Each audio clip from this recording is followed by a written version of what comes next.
എല്ലാവർക്കും നമസ്കാരം. എൻ്റെ പേര് റിജിലേഷ് കണ്ണൂർക്കാരൻ. ഇനി എൻ്റെ നാടേടിയാന്ന് പ്രത്യേകം പറയണ്ടല്ലോ, എന്നാലും പറയാം കണ്ണൂരാന്ന്. അപ്പോൾ ഇവിടെ വന്നതും കണ്ണൂരിനെ കുറിച്ചും കണ്ണൂരിലെ നാടൻ ഭാഷാ ശൈലികളെക്കുറിച്ചും പറയേണ്ടിയിട്ടാണ്. കീഞ്ഞോ പാഞ്ഞോ കേരി ഊര് ബൂ, അയ്യോൻ്റെ അപ്പ ഉയ്യൻ്റെ അപ്പ എന്തല്ലാപ്പ.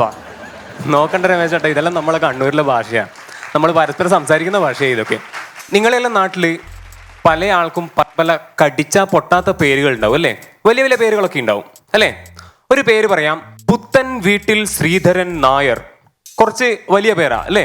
ഈ പേരൊക്കെ നമ്മൾ കണ്ണൂരുകാരെ കടിച്ച് മുറിച്ച് കയ്യിലങ്ങ് തരും. നമ്മുടെ കണ്ണൂരിൽ ഈ പുത്തൻ വീട്ടിൽ ശ്രീധരൻ നായർ എത്തുമ്പോഴേ അത് ആരാവും എന്നറിയോ? പുത്തൻ്റെ വീട്ടിലെ ചീരാട്ടെ.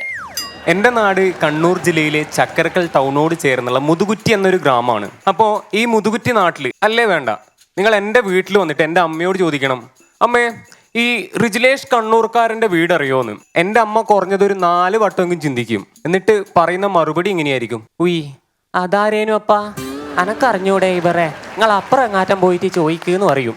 ആരാ പറയുന്നത്? എന്നെ പെറ്റ എൻ്റെ അമ്മ.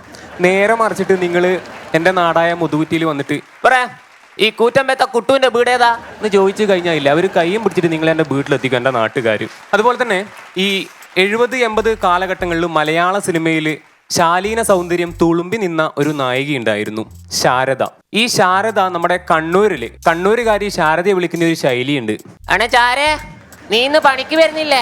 മുതൂറ്റി ബൈലില് ഭയക്കലാന്ന് വരുന്നുണ്ടായി ബാങ് ബായ്. വല്ലതും മനസ്സിലായോ? ഈ ശാരദ കണ്ണൂരെത്തിയപ്പോൾ ചാരയായി മാറി. അതാണ് സംഭവം. പിന്നെ അവരോട് പറയുന്നത് ജോലിക്ക് വരാനാ, വയല് വെട്ടിത്തെളിക്കാനുണ്ട്, പെട്ടെന്ന് വരാനാ പറയണേ. എന്താ പറഞ്ഞത്? അണേ ചാരേ, മുതൂറ്റി ബൈലാന്ന് പണി ഭയക്കല് ബായിങ് പോരിന്ന്. അതുപോലെ തന്നെ നിങ്ങളുടെയൊക്കെ നാട്ടിൽ ആരെങ്കിലുമൊക്കെ അഡ്രസ്സ് ചോദിച്ചു വന്നു കഴിഞ്ഞാൽ നിങ്ങൾ അഡ്രസ്സ് പറഞ്ഞു കൊടുക്കുന്ന ഒരു ശൈലിയുണ്ട്, ഒരു രീതിയുണ്ട്.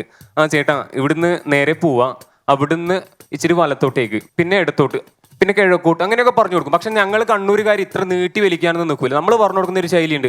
ആ ഇവരെ ഈലൂട്ട കീഞ്ഞിട്ട് അതിലൂട്ട കയറിയാല് വലത്തെ ഭാഗത്ത് ബാലാട്ടൻ്റെ കൊപ്പരപ്പീടിയുണ്ട്. കൊപ്പരപ്പീടിയൻ്റെ പള്ളക്കൂട്ടന്നെയുള്ള പെരിയമ്മലിനെ അങ്ങ് പോയാൽ മയ്യപ്പ ഇങ്ങളാടി എത്തൂ.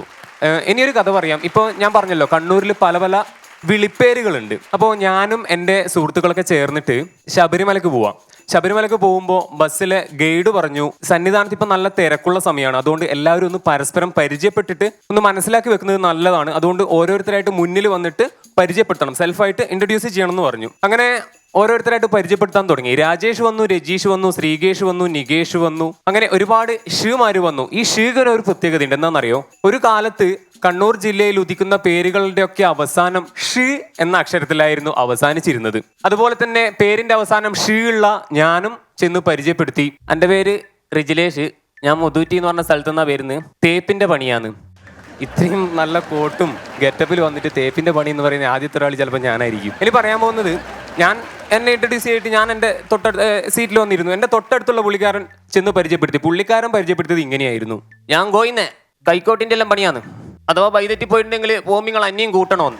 പുള്ളിക്കാരൻ്റെ യഥാർത്ഥ പേരെന്താണെന്ന് വെച്ച് കഴിഞ്ഞാൽ ഗോവിന്ദൻ എന്നാ. പുള്ളിയെ എല്ലാവരും വിളിക്കുക ഗോയിന്നാട്ടാന്നാ, ഗോയിന്ദൻ. അതുകൊണ്ട് പുള്ളി ഈ വിളിപ്പേര് നാട്ടിൽ നിന്ന് എല്ലാവരും വിളിക്കണ വിളിപ്പേര് സെൽഫായിട്ട് അങ്ങ് ഇൻട്രൊഡ്യൂസ് ചെയ്തു. പുള്ളിയുടെ യഥാർത്ഥ പേര് പുള്ളി അങ്ങ് മറന്നും പോയി. ഇതാണ് സംഭവം. നമ്മൾ കണ്ണൂരുകാർ, രമേശ് ചേട്ടാ, ഞാനിപ്പോൾ രമേശ് ചേട്ടാന്ന് വിളിച്ചു. ഞങ്ങൾ കണ്ണൂരുകാർ ഒരിക്കലും ചേട്ടാ ചേച്ചി എന്ന് വിളിക്കില്ല, വിളിക്കുന്നത് ഏട്ടാ ഏച്ചി എന്നാ. പക്ഷെ ഒരു പേരിന്റെ കൂടെ ആണെങ്കിൽ ഈ ഏട്ടാ വിളി അല്പം അങ്ങ് മാറിയിട്ട് ആട്ടാന്നാവും. അതായത് ആ രമേശ് ചേട്ടാ, ആഹാ സാജു ചേട്ടാ, ഈ ആട്ട എന്നുള്ളൊരു സംഭവം വരും. അപ്പോൾ പക്ഷെ ഞങ്ങൾ കണ്ണൂരുകാരും ചേട്ടാ എന്ന്, പേരിന്റെ കൂടെ ചേട്ടാ എന്ന് അഭിസംബോധന ചെയ്ത് വിളിക്കുന്ന ഒരാളുണ്ട്, നമ്മുടെ എല്ലാവരുടെയും പ്രിയങ്കരനായ കലാഭവൻ മണിച്ചേട്ടൻ ചാലക്കുടിയിൽ നിന്ന് ഇങ്ങനെ പാടി, മുംബൈ കുച്ചാണ്ട് പാണം കത്തണ്ണുമാ, വായല പൊട്ടിച്ച് പാപ്പുണ്ടാക്കണ്ണുമാ, ചോറ് ബേയിക്കാണ്ട് പൈച്ചിട്ട് ശരണോ ഇല്ല, വായച്ചപ്പ് വരച്ച് അമ്മ അപ്പം ചൂടുന്നുണ്ടപ്പാ. കണ്ണൂരിൽ നിന്ന് ഞാൻ ഇങ്ങനെയും പാടും. ഇനി നമ്മുടെ നാട്ടിലെ ഇപ്പം ഈ 10,000-ൽ പരം കാമുകിമാരുള്ള ശ്രീകൃഷ്ണൻ, ഈ ശ്രീകൃഷ്ണൻ എന്നുള്ള പേരും നമ്മൾ കണ്ണൂർക്കാർക്കിടയിൽ പലർക്കും ഉണ്ട്. പക്ഷേ ഈ കണ്ണൂരിൽ ജനിച്ചു വളർന്ന കൃഷ്ണേട്ട എന്ന് വിളിക്കണമെങ്കിൽ കണ്ണൂരിൽ നിന്ന് പുറത്തു നിന്ന് ആരെങ്കിലും വരേണ്ടി വരും. കണ്ണൂരുകാർ കൃഷ്ണേട്ടനെ വിളിക്കുന്ന ഒരു പേരുണ്ട്, ആ കിട്ടാട്ടാ, എന്തല്ല എല്ലാം കിട്ടാട്ട് നിങ്ങളെവിടെയാ പോകുന്നത്, ഉയ് കിട്ടാട്ടി നിങ്ങളെ കാലിനെന്താ പറ്റിയേ?